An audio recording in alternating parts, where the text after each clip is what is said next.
नमस्कार बच्चों हमने पढ़ा था क्रिया और आज हम करेंगे क्रिया का पद परिचय।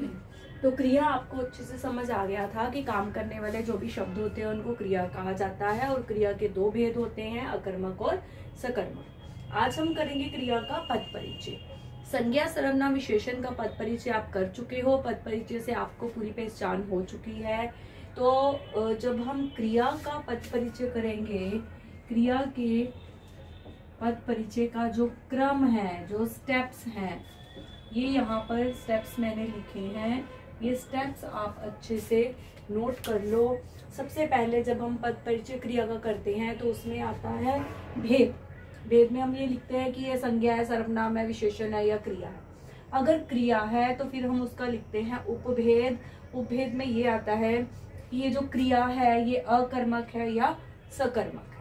अकर्मक जहां कर्म नहीं है, सकर्मक जहां कर्म है। नेक्स्ट हम देखते हैं कि काल।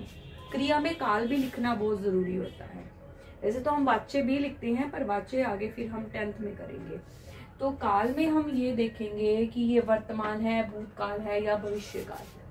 तो ये 3 काल से आप अच्छे से परिचित हो। वर्तमान काल वो होता है जो समय अभी चल रहा है, भूतकाल समय जो बीत चुका है और भविष्य काल जो समय आने वाला है।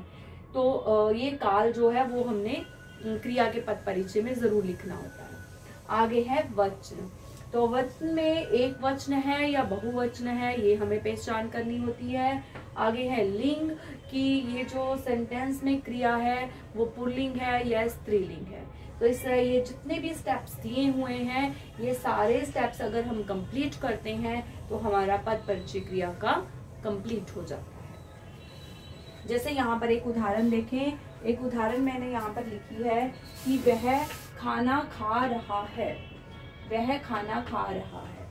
तो अब यहाँ पर अगर आपको खा रहा है शब्द रेखांकित है और ये पूछा गया है आपसे कि इस शब्द का आप पद परिचय कीजिए, तो सबसे बड़ी पहचान तो यही हो गई कि हमें पता है क्रिया सबसे लास्ट में आती है, अंत में आती है। अगर यहाँ है तो ये क्रिया है, तो भेद में हम लिखेंगे क्रिया।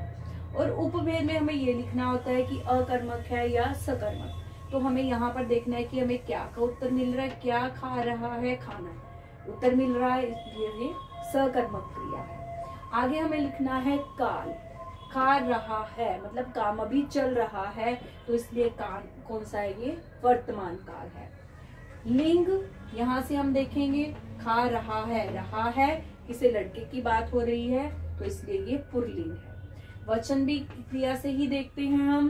खा रहा है, एक लड़के की बात हो रही है, तो ये एक वचन है।